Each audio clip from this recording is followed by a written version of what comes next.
So I'm going to be reading out of John chapter 13, verses 1 through 5, and then skip down to 12 through 17. Some of you, I know, look at it on your phone. This is the story of Jesus washing the feet of his disciples.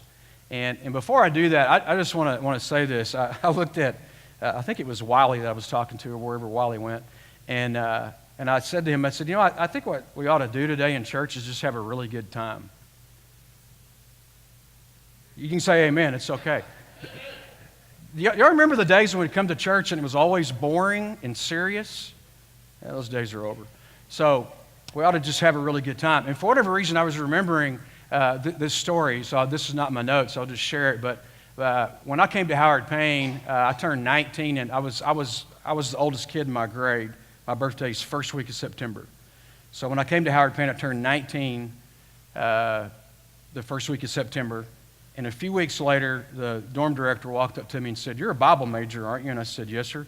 He said, "There's this church out in this little country town called Rockwood. They're looking for a pastor. Why don't you ride out there with me and maybe something would work out?" And, I'm all of 19. I can't even find my backpack very well at that time. And so he's like, you can go out there and pastor these people. So we get in the car, and his name was Carl Barnfield. Carl was about 6'6", probably weighed about 270. He'd played offensive line. He's a big dude. So we go out there, and he could preach. I mean, he could preach the wallpaper off the walls.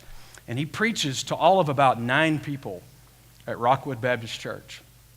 And he gets to the end of his sermon, and he says, and he's making some point, and he goes, "And you know why I know that? Because you guys are looking for a pastor, and there's one sitting right there." And he points at me, and I'm like, this was not in the agreement. And right then, one of them said, "Can you come back next week?" I said, "Well, I guess so." So I became their pastor. I was there about 2.5 years. Wonderful people who loved me and embraced me, and that's where I cut my teeth on weekly sermon preparation and a few funerals and some of those kinds of things. And I would go out there every Sunday. It's about a little over a 40-mile trip, and I would drive out there every Sunday, and to seriously less than 10 people. If we ever went over double digits, we were pretty pumped. Maybe somebody had a relative in visiting. And so, that's where it was. And we had a retired school teacher, a little lady named Miss Gray, sweet little lady. And, she was getting pretty up in years, so she was starting to forget some things. And I'll never forget the Sunday that I was saying something, and I was trying to think of a point, and I was kind of doing like this and rubbing my mouth. And from the pew, she says, "Take your hand down from your mouth, young man." So I'm glad that you guys, at least, if I mess up, you wait till after the service to tell me something. All right, we're talking about service, and here's what I know is true. This is a church that serves. I've been in church all my life. I've never been in a church where the membership was so quick to initiate serving each other and taking care of people and getting involved in community ministries. In 2 years of being here, I make this phone call on a fairly regular basis. "Hello, this is Pastor Joey." I don't ever call myself that, actually, but "Hello, this is Joey. Listen, we're needing help with something. Is there any chance you could do blah, blah, blah?" And in 2 years, no one has ever said no. In fact, in many cases, I've had people say, "Hey, I'll be right there." And 10 minutes later, they drive up to the church to help us with something. You guys are servants, and so I'm preaching to the choir today. We don't have a choir. We should try that sometime. That'd be fun. But I'm preaching to the choir today, and I know it. So this isn't like, hey, you need to be better servants. But I think there are some things that the Lord wants to say to us about the principles that are contained in this incredible story of Jesus, who's just hours from the cross, and he washes his disciples' feet. This is crazy talk to a group of guys who thought that he was the king who was going to restore Israel to its rightful place and kick the Romans out. They were still thinking earthly, political, right? And this guy bows and washes their feet. Now let's just make the point. These are grown men who've been walking all day, not on paved roads, on dirt roads and dirt paths with sandals. I'm sure their feet were just lovely. Right? Let's put it where it is. This is like, pulling the boot off of a guy that's been on his feet all day at a factory and washing his feet. And Jesus does this, and in it, there are some things I think that we can capture. But I know you guys are already servants, so let's take a look at our scripture. John 13, verse 1. It was just before the Passover festival, and Jesus knew that the hour had come for him to leave this world and go to the Father. Having loved his own who were in the world, he loved them to the end. The evening meal was in progress, and the devil had already prompted Judas, the son of Simon Iscariot, to betray Jesus. Jesus knew that the Father had put all things under his power, and that he had come from God and was returning to God. So he got up from the meal, took off his outer clothing, and wrapped a towel around his waist. After that, he poured water into a basin and began to wash his disciples' feet, drying them with the towel that was wrapped around him. Now down to verse 12. And when he had finished washing their feet, he put on his clothes and returned to his place. And he said this, "Do you understand what I have done for you?" He asked them. "You call me teacher and Lord, and rightly so, for that is what I am. And now that I, your Lord and teacher, have washed your feet, you also should wash one another's feet. I have set you an example that you should do as I have done for you. Very truly, I tell you, no servant is greater than his master, nor is a messenger greater than the one who sent him. Now that you know these things, you will be blessed if you do them." Pray with me. Father, speak to us today through your word.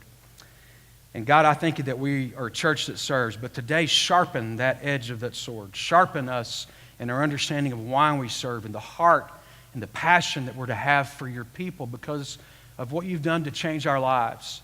So come and speak to us through this story, we pray in Jesus' name. I believe that our church has built into its culture, and every church has its own culture and personality, but I believe our church has already woven and built into its culture the idea that everyone should serve, that every member is to find a place somewhere in the life of the church to use their own gifts and time and energy to benefit people. One of the ways that I know this is because of a conversation that I had with Sawyer Dodds just prior to him going to college. Now, his grandparents are here today, and so I want to brag on him a little bit. I was not here for most of the time that Sawyer played drums, but as we were, knowing we were losing a drummer, which is a bad scene, thank God Ben's here, because drummers are kind of hard to find. That's what worship people tell me. And so we were getting ready, and Sawyer and I were having some conversations because some of the drum equipment that was on the stage was his own personal stuff, and so we had to buy. So he was showing me what to buy, what brand, and getting it on Amazon, and we're having this conversation. But I'd been listening to Schaefer and other people talk about Sawyer, just how that he basically had played at every worship service for like 50 years or something, and all through middle school, high school, and he played every Sunday. He just hardly ever missed, and he was just a part of the team, right? He brought this energy. And so I said to Sawyer, I just was thinking of that while we were, replacing this equipment and how much we were going to miss him. And he was getting ready to go off to school. And I said, Sawyer, I just want you to know, I don't even know how to say this exactly, but man, our church just wants to thank you for what you've done all these years of playing drums, man. You've played in 1 million services. Thank you so much for what you've done. And I wish I could remember the exact words, but basically, he just quipped back to me quickly, and he basically said, all of us should serve. It was just my place to serve. And what I realized was that an understanding of the fact that people should serve in their church was built into this guy who grew up in here. He was baptized in this church. He was raised in this church. This is where he had lived all 18 years, prior to going out in the cruel world. And so it's like that. It's already built into our culture. But I want you to see a few things, and I want to remind you of a couple of things. I want to say to you again, if you have not found a place to serve, you should go to that meeting today at 2 o'clock in the garden room with the membership care teams. Karen Dodds is part of that. Lisa Streckert helps to lead that. Donna used to lead that until she betrayed us, right, Karen? She left us. She moved. I sent Weldon a text. I said, you loser, why'd you? They moved to Granbury recently, so if you don't know them, it's an inside joke. I'm not making fun of you. I'm making fun near you. It's my favorite prepositional statement. But anyway, so here's what I want to show you. Some of these we have pictures for. But one of the things we're committed to as a church is that we've been blessed with a great facility. Sometimes people say, where do you preach? And I say, well, I preach in our contemporary service. It's called Common Ground at First Methodist Church by the high school. I usually say all of those things to try to help them know where we are. And I say, now, you should know I'm not allowed in big church. I preach in a gym. where you can wear shorts and jeans and it's just casual, and we eat donuts and drink coffee while we're having church. By the way, I still have jealousy most Sunday mornings that y'all get to have coffee while I'm up here doing this. So, and I've never gotten to have coffee during church, so this is messing me up. But I usually say this also. I say, I preach in a gym, but it's a nice gym.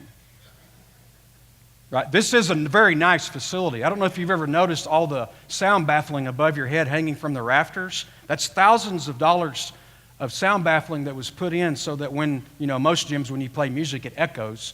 This building does not echo because our church has invested a lot to make this space be what it is, and we're still improving that and doing those things, okay?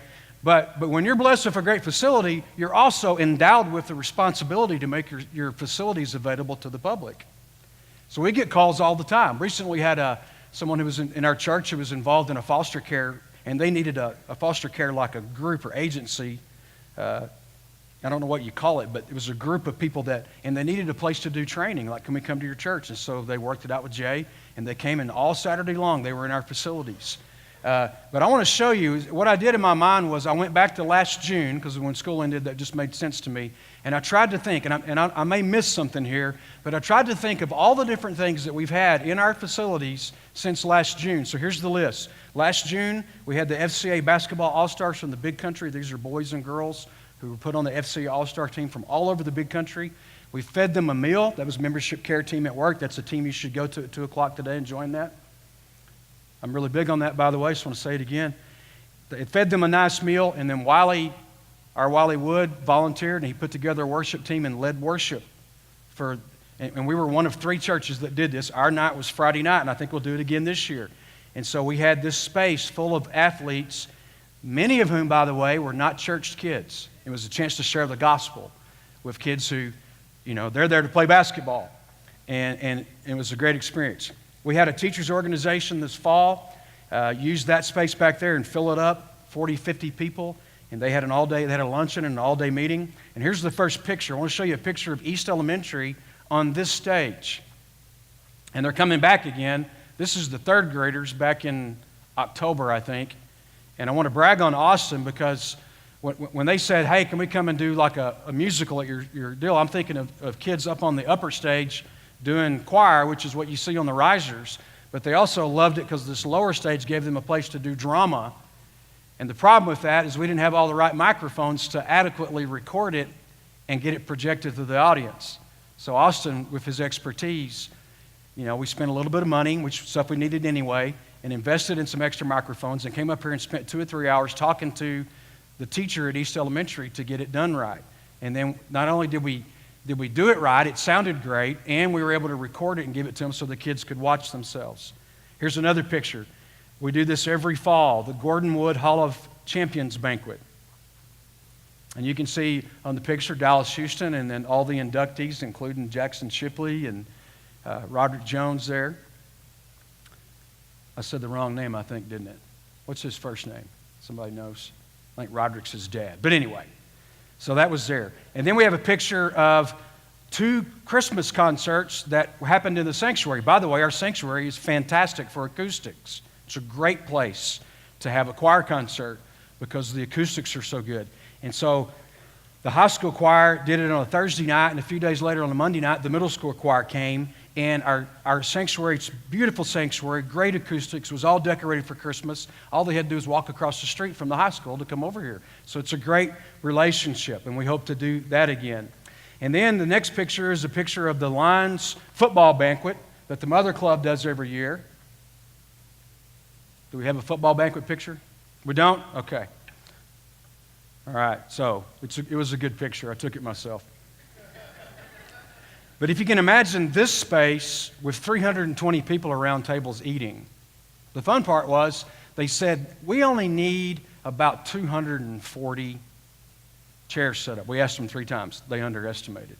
It was over 300. So Schaefer and Ryan Helms and I and some of the dads rolled out extra tables while people were eating so they had a place to sit. So we were serving our community. So this space right here on a regular basis in the last year, multiple times, all of it gets cleared out, tables get put in, sound booth gets pushed over, all these chairs get moved aside, and we roll out tables and chairs. It's as it should be. I do think we have this picture of the Cub Scouts Pinewood Derby.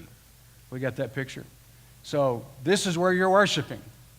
You didn't know that where you worship could be a racetrack. So this was 2 Saturdays ago. This was recent. And what was cool was, there are kids from all over the community there in Cub Scouts, and they use our building every Tuesday evening, by the way. So that's another thing we do.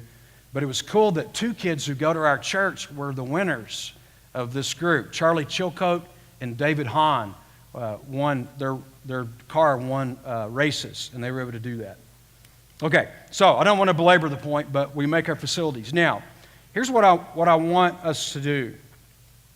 I want us to answer this question. What is it that fuels our approach to serving God and serving others? What was Jesus trying to say to these guys? And I want to point out a couple of statements that I think always jump out in John chapter 13. By the way, John 13 through 17 is a lot of extra detail that doesn't occur in the other Gospels. You should go read it because it's a lot of extra information on what Jesus was doing with his disciples prior to the crucifixion. I don't think the foot washing occurs in the other Gospels, if I remember right. So, what's the statement? What fuels our approach to serving God? Well, it says this. It says, John is giving context. You know that Jesus is about to be betrayed and crucified. He's instituted the Lord's Supper. He's doing all these other things. And then it says this. This statement always gets me. He loved them to the very end. Let me tell you something. One of the reasons I love Jesus is that he loves me to the end.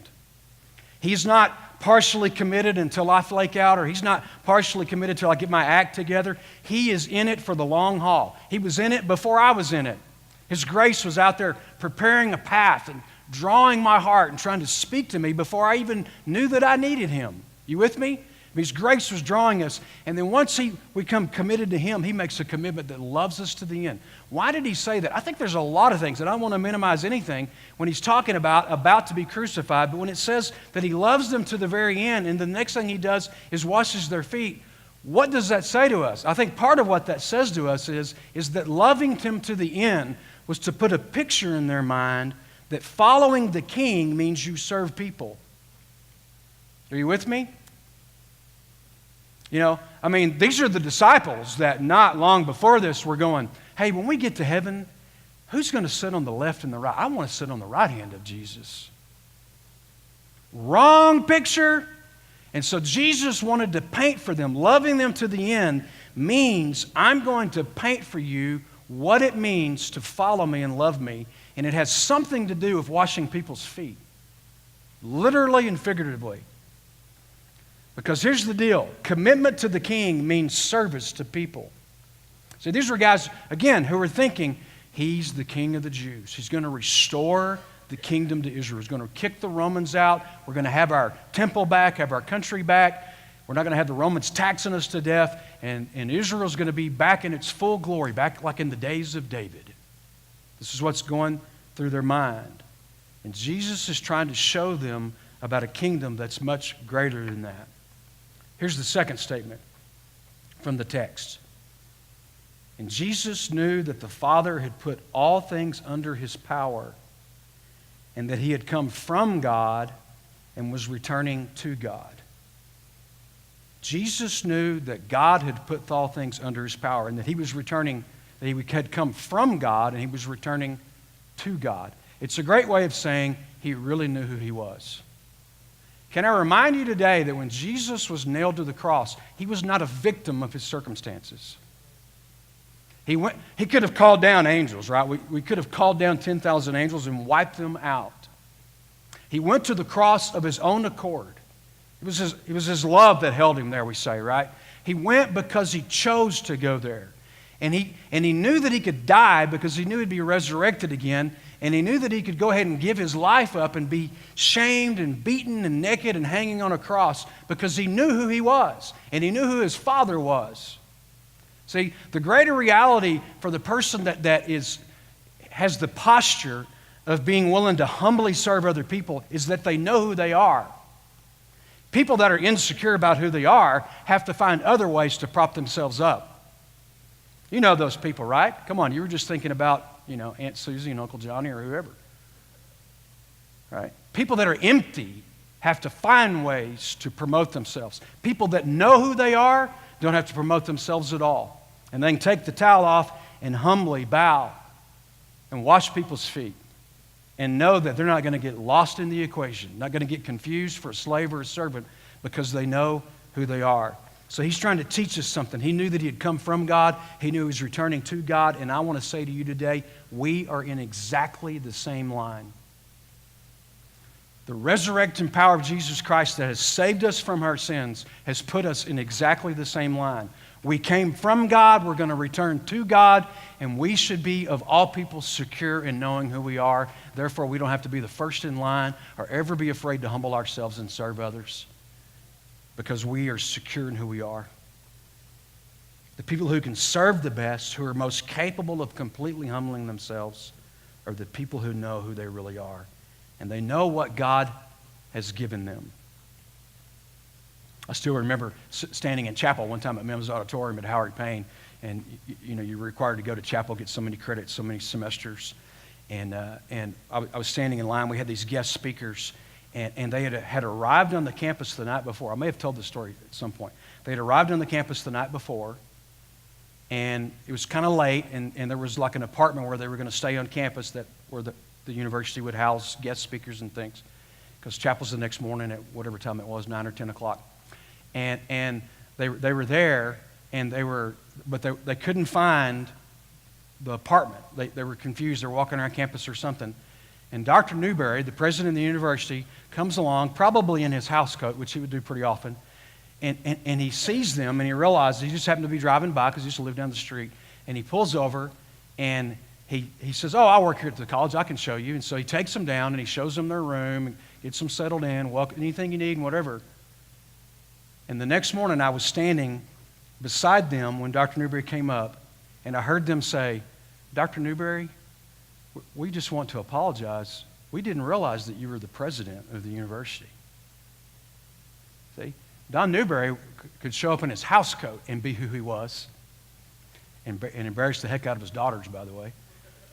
Saw that too. And he didn't have to say to them, "Oh, by the way, I'm the president of the university. Would you like to see my diploma?" You get the point? See? So as far as they were concerned, they didn't know what he was. They thought, well, maybe he's, the PE teacher or something. Not to belittle that, but, they didn't know what he was. So, and then Jesus ends by saying this, "Do you understand what I've done for you?" Why would he ask that?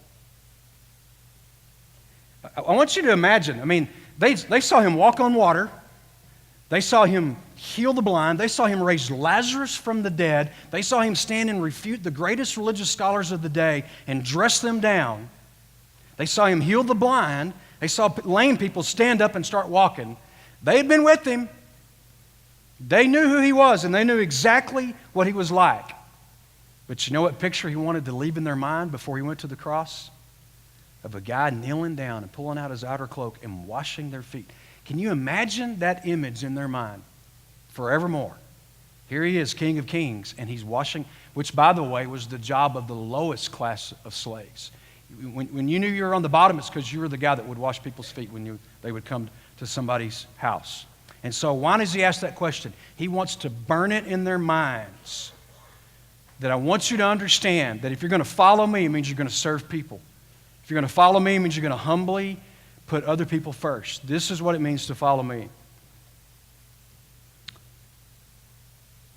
I would have to say Martin Luther King Jr. is one of my heroes. I taught the civil rights movement as a history teacher for years and years, and I would make the kids watch endless amounts of a video series called Eyes on the Prize that PBS did that documented all of the